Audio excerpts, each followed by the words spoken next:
everyone, welcome to Pit Stops To Podium, the RevPartners podcast, where we talk to execs who competed and won, taking their companies from high growth to high scale. My name is Brendan Tollison. I serve as the co-founder and CEO of RevPartners, and I'm delighted to have with me today Andy Paul for this episode of Pit Stops To Podium. Welcome, Andy. Brendan, thank you for having me. Well, Andy, I think you hold the distinction of having the easiest full name of any guest I've had on the podcast, so I appreciate that because I didn't have to worry too much about introducing you. So this is it's a big win for me. You'd be surprised how many elementary school teachers screwed it up. So, well, for those that may not know who Andy is an author. He's a host of a podcast. He's also serves as a sales coach. And so a few things that be notable to call out from Andy's perspective from a book, Sell Without Selling Out. And then he's the host of a new podcast called Win Rate, which we're really excited about. And so, Andy, I'll give the floor to you to share a little bit about maybe that podcast, but also a little bit of your origin story of what led you to write and become a coach. Yeah, no, well, thank you, Brendan. I spent a fair amount of time as a salesperson, as a sales leader, before starting my own company back in the year 2000. Prior to starting my company, I worked with, 6 different startups, I think.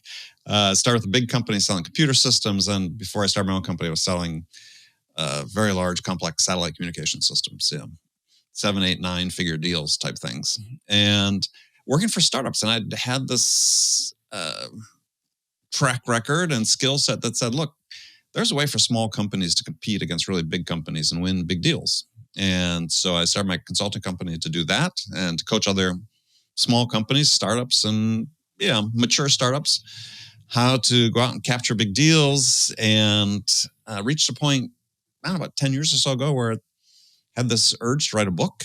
And that was my first book. And now I'm hard at work on my 4th book, which will come out next spring. And then in 2015, started my podcast. Originally, it was called Accelerate with Andy Paul, then became the Sales Enablement Podcast after the podcast was acquired. And earlier this year, after 1,200 episodes of that podcast, I decided that the market was changed and we needed something new out there to help people. And so, we've launched this new podcast called the Win Rate Podcast. Subtitles, The Science and Art of Great Selling. So really focus on how do we create, as sellers, how do we focus on things that really help us win a higher fraction of the opportunities that we work on? And change the format up a little bit. So it's no longer an interview podcast, but each episode, at least initially, each episode is a roundtable discussion, me and 3 other guests talking about issues having to do with sales effectiveness, the buyer experience, and ultimately win rate. Well, I think that's, to your point, the market has shifted quite a bit, and there is a heightened focus on where the leakage is occurring in the funnel. And so driving that conversion rate is going to be ever so more important. So I will definitely be listening in to that podcast once it comes out. And 1,200 episodes with your original podcast, that is quite a feat. I can't imagine that many episodes. That's a labor of love. Well, we got very fortunate. Again, the podcast was acquired 3+ years ago. It's just, to your point, as you talked earlier in the episodes, you really focused on practical, actionable tips for people. And that's really what I was trying to do. And I was talking to authors and thought leaders and practitioners and just trying to get as many voices as possible, right? As many different perspectives as possible for people listening. Because too much we operate in an echo chamber in this business, especially in the tech side. And I think we lost focus. We've lost the recipe to some degree. And it's just why I wrote my last book, Sell Without Selling Out, is all the data points to the fact that despite the advantages of all the great technologies that exist within sales these days, that arguably we're getting worse at selling, not better. And definitely shouldn't be that way. And I think it's because, again, we fell in love with process and technologies and sort of strayed from saying, look, this is still a human-to-human business. And the data shows that decisions are made primarily based on the buyer's experience with the sellers. Gartner came out with their latest report on this a few weeks ago at their conference. The 9 they gave out, I don't know if you saw the chart, the 9 primary factors that influence the buyer's selection of a vendor. And I put it up. I was speaking to a sales group last week, and I put that slide up. I said, so tell me what's missing on this list. And people looked at it and said, oh, the product's not on that list. Yep, product's not on the list. Price is not on that list. Yep, price is not on that list.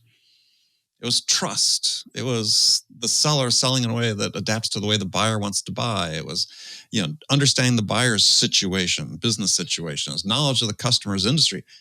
It's experience, right? It's not the product. The product and price are table stakes these days. You must have a good product at a good price, competitive product, competitive price. That's the buyer expects that. But that's generally not what moves the needle with their decision. It's how they experience working with you and your company.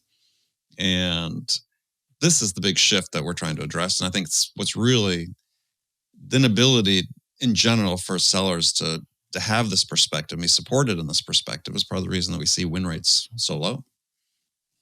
Well, I want to dive into that topic, but before we do, we do have a tradition here at Pit Stops To Podium, and that's to get to know our guests outside of work. Right. So we talked about your experience and what inspired you to start writing and ultimately have the podcast. But what are those passions, hobbies you have outside of work? Well, family, for one. So, between my wife and I, second marriage for both of us, we've got 4 kids, adult children, starting families of their own at this point, which is all very exciting. My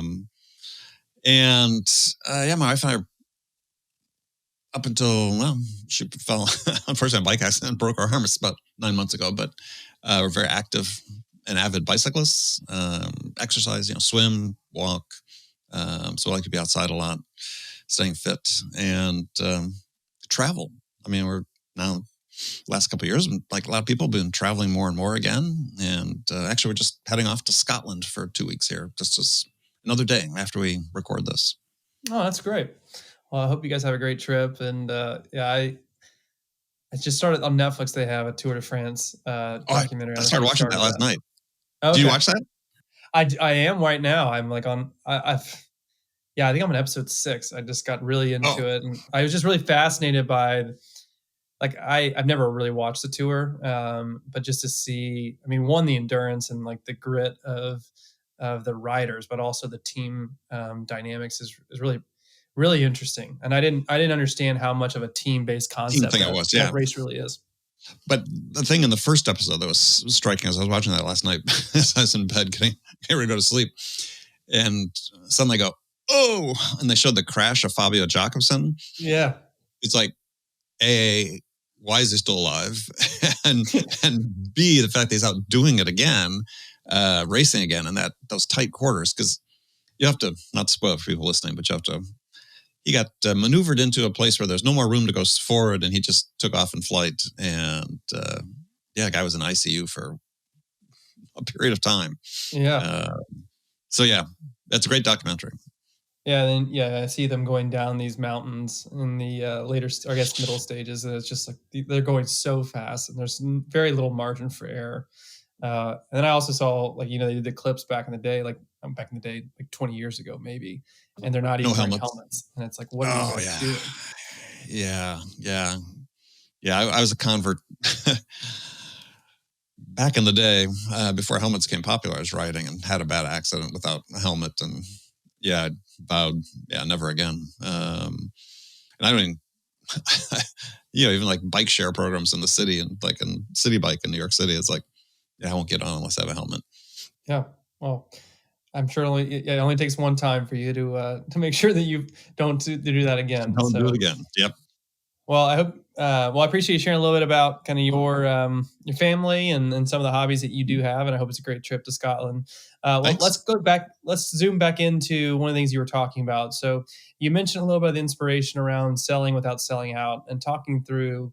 We probably, and you kind of talked about with the win rates. You have the art and science, and we probably over-indexed, to your point, on the science side of systems, process, and technology, and like how do we bring back in the human element to drive the experience, because that's ultimately what differentiates one vendor from the next. Right. So let's unpack how we can improve that experience. And so I love to start with this concept of really authenticity to drive trust, because that Right. seems to be at the epicenter of how to ultimately win the favor of that vendor to drive that relationship and ultimately to drive the Mhm. transaction. Yeah. I've seen this transition over decades of being in this business from where certainly when I started in sales, I was encouraged to, we had process and frameworks to sell within, but I worked for people that said, how do I help you become the best version of you? And I think that's morphed over time where it's, hey, we want to use the technology to have you become the best version of perhaps somebody else, right? We're going to listen to recorded phone calls. We're going to use our technology. We're going to track what you're doing. And hey, try to be like Mike. And the technologies are used, unfortunately, in the wrong hands. They're used to say, look, here's the best example. Be like that, as opposed to saying, what can you do? What can you take from this, integrate into what you're doing, and become the best version of you? And so the result is people are sort of showing up in a couple different ways. One is they're overly scripted, and when they're overly scripted, they're not demonstrating an interest in the buyer, and buyers sense that. And I think this is one of the real sort of, you have to start at the beginning somewhere where it's something we'd change. We teach people to show up and pitch instead of being interested in what's of interest to the buyer. And it just starts the relationship and the connection off on the wrong foot. And so, for sellers, if you think about it, is your first words out of your mouth should be a question to the buyer, not a pitch. You have to ask you, a question like, why are you calling? Or, what are you selling? The response should be a question, right? Because you want to start connecting with them. You want to start demonstrating interest in them, because the way you make yourself interesting to other people is to be interested in them. So if you've done some level of preparation on any interaction you have with a buyer, let alone the first one, the goal is to, be able to find some sort of common ground that you can start talking about that'll open the door to a further conversation. Yeah, I think that's a good reminder for a lot of folks because you're kind of alluding to the whole idea of imposter syndrome, of being able to do or replicate what somebody else has done, and that's a really hard space to live in. And I think when you talk Mm-hmm. about kind of being the best version of yourself, it's really how do you leverage what's working for others and incorporate it into how you're wired, that kind of breeds into that authenticity that you're describing of bring your natural self. And these are tools and assets, not to replace, but to enhance what you have at the foundation. Yeah. And I that's really the centerpiece of Sell Without Selling Out, is this idea. I create this framework. The paradigm is you're either selling out, which is, you're a seller that's the sort of prototypical salesy salesperson that's all about you and what you need, compared with selling in, which is based around these 4 core innate human skills or attributes that we all have, which is the ability to connect with someone, connection, curiosity, understanding, and generosity. And, we connect with people in order to build trust with them. There's a number one thing on Gartner's list. The single biggest influencing factor for buyers is the trustworthiness of the seller. And people, you hear people or you see people, read people these days, on LinkedIn, other places, going to great lengths to try to say, we don't need this connection with the buyers. They have enough friends. They don't need another relationship. So it's like, you're missing the point, right? We're just not becoming friends. We're connecting with someone on a human level. We're opening the door to a conversation. And without that connection, you can't build trust. In the absence of trust, you're never going to win. I mean, I shouldn't say never, because I'm sure there's an exception, a small fraction of exceptions, but by and large, just not going to win.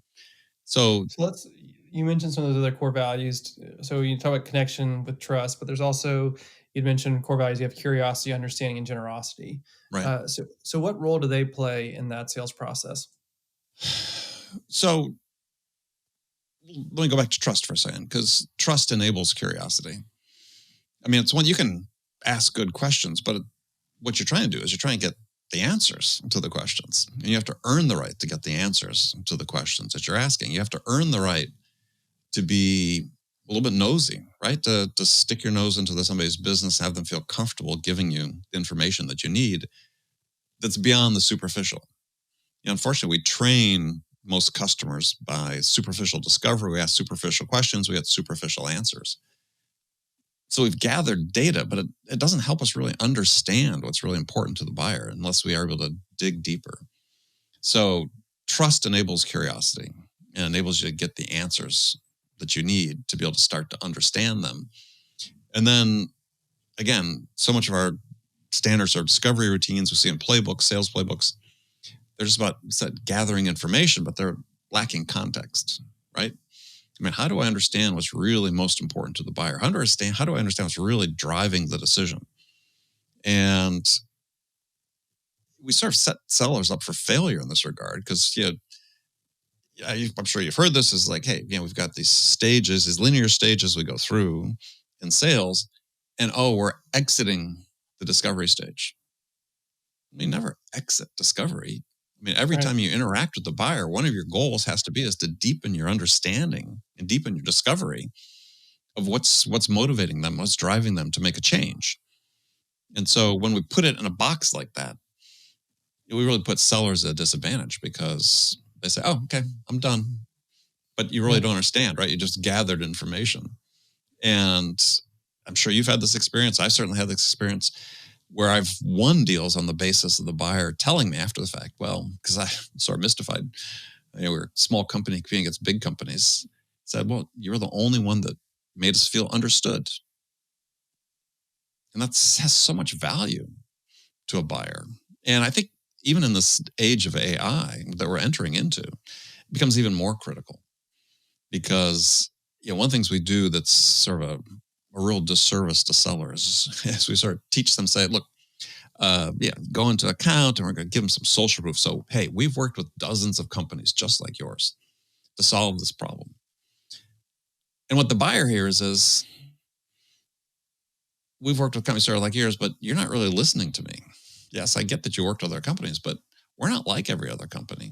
We've got our own way of doing business. We've got our own perspective. It's like if someone's sick with a disease and there could be 100,000 people have the same disease, but they say, well, no one feels my pain the same way, right? No one's uncomfortable like I am. And so we have to get beyond this idea of just sort of, as I said, gathering information and really make sure we really understand what's the customer's unique perspective that they're carrying about their business and how's that mesh with what they're really trying to accomplish in their business. And if we understand those things, then as a seller, it gives us this differentiation in the eyes of the buyer because we understand and they appreciate the fact we made the effort to understand them. Yeah, I think that whole point of understanding earns the right to be heard. How about generosity? Where does that come into play as that kind of wrapper to this idea of core values? Well, it's about being deliberate and helping the buyer make a decision. Right? So deliberate in terms of understanding what you need to be able to give them at any one point in time to enable them to make progress toward making their decision. So in the book, I define what value is in the eyes of buyers. And because it's a term we toss around all the time in sales, right? Create value, deliver value, add value, blah, blah, blah, blah, blah. Value is just progress, right? If as a result of you interacting with me, you're now closer to making a decision. You've made progress toward making a decision. Doesn't matter big or small, but you've made progress toward making that decision. That has value for you as a buyer. And that's the bottom line is as a result of any interaction we have with a buyer in which they're investing their time and their intention in us, have we enabled them to move closer toward making their decision? If we can't know that ahead of time that we're going to do that, then we're not only wasting their time, we're wasting our time as well. I like that. And final app question for you, I guess there are really two, but the first one would be, for our audience listening that says, hey, I'm totally bought in on that concept. Like we have over-indexed. We need to get more into the experience and kind of art, if you will, of the buyer journey of empowering the rep to be that authentic human self to drive trust through understanding and whatnot. Uh, how do we make sure we don't go all the way on that side and say, well, hey, these scripts do have value. This technology does have value. The process that we put in place is informed by the buyer's journey. And to your earlier point Mhm. about the podcast, to help drive win rates. So Right. how do you create the right marriage between, the art and the science? Well, track your results in that regard, right? I mean, you're ask the buyer. This is where it starts. And yeah, one of the sponsors of our podcast, the Win Rate podcast, is Closed, a company that does win-loss analyses. They have a platform for that, so you can do self-serve as well as have in-depth qualitative interviews. That's where you have to start as a company. Is if you don't understand what your buyer's experience is with you, then it's going to be really hard pressed to improve that experience. So you have to establish baselines. So even take it to the extent if you're a hiring manager, you really should have this perspective that if you're familiar with the jobs to be done theory, is I think buyers, quote unquote, hire sellers to help them make a decision. And in that case, you're sort of like a consultant to them. And we also oftentimes talk about this consultative selling, but we all really are. So what do they need you to be to help them make that decision? What? That reminds me of, we work with a company called Story Brand, and Mhm. their whole framework is a customer's the hero, Right. and your role as a part, like you're a guide, and it kind of speaks into what you're describing is Mhm. what our role is in that engagement is to be that guide to give them clarity of current state, future state, and help that customer experience that desired outcome. Well, I think also to ask them questions they don't know to ask themselves. Yeah. So, there years ago, maybe 50 years ago at this point, sociologists developed this theory called the social network theory, which said that we sort of have two types of relationships in the world. We've got strong ties, weak ties. Strong ties being, friends, but in a work context, it's your coworkers, people you spend substantial amount of time with. And what they found is that people that have strong ties acquire what they call redundant knowledge, meaning they all know the same stuff. So when you're looking as a company, you're looking to make a change in your business. Well, you need people that you have weak ties with, salespeople, to come in and ask you questions that you don't know to ask yourself because you all know the same information. Yeah. Um, and so you see that self-aware organizations say, yeah, it's not that they want to talk to salespeople. They need to talk to salespeople in order to make sure that they're going to make the best decision. Yeah, I think that speaks to the echo chamber you talked about earlier of having outside voices to speak into whatever may be, to Sure. understand we all have blind spots, and so to have that third party come in and give you that clarity and perspective that you otherwise wouldn't have. I think it's a really good Right. way to think through the role and the value of a salesperson, because oftentimes it can be a very negative connotation, but this is Right. a way to Well, elevate that profession. yeah. Well, I mean, yes. Yeah, certain things it's like we recreate the wheel every generation of new sellers that come in. But yeah, it starts with the buyer. But I think it's one thing that we do a disservice with sellers is we get all this data out there that says, look, buyers are 75% of the way through their buying process before they talk to sellers the first time. Everybody's heard that stat. And I think probably it's nothing could be further from truth, probably, in the sense that yes, they've done investigation, but what they're asking sellers to do is help them figure out not two things really, help them better understand what the problems they have that they're facing, and what the outcomes are they can achieve by addressing their problems. If they knew those things, well, then there'd be no need at all to talk to salespeople. Right. But I think that anything with not all products, obviously, but products with any degree of complexity, buyers need this help from sellers. They look for this help from sellers. This is part of the experience. Is can you help me better understand what it is we're trying to accomplish? And this is a little bit of a challenger sale type situation. because they have their own perspectives, but they're looking for you to help them better understand things. And if you get sellers that think, look, they're 75% of the way through, then my job is just to pitch them to make sure they buy my product, as opposed to, hey, let me shape their sort of vision of what it is they're trying to accomplish. Yeah, and by that paradigm shift actually achieves the desired outcome, which is ultimately for them to leverage your product or services. So both parties win in that scenario. Well, Andy, as we wrap up, if our audience wants to engage with you, either from a coaching perspective, or they want to read one of your books, or even listen to the new podcast, what's a step they can take? Sure. Well, connect with me on LinkedIn. Very easy to find, all over LinkedIn. You can come visit my website, andypaul.com. And my books are available on Amazon, any place you buy books. And like I said, new podcasts will be iTunes, Spotify, usual platforms, just like yours. Well, I'm looking forward to this podcast launching. I know it's going to be a lot of value to our community, and I really appreciate you stopping by. Hey, Brandon, thank you for having me.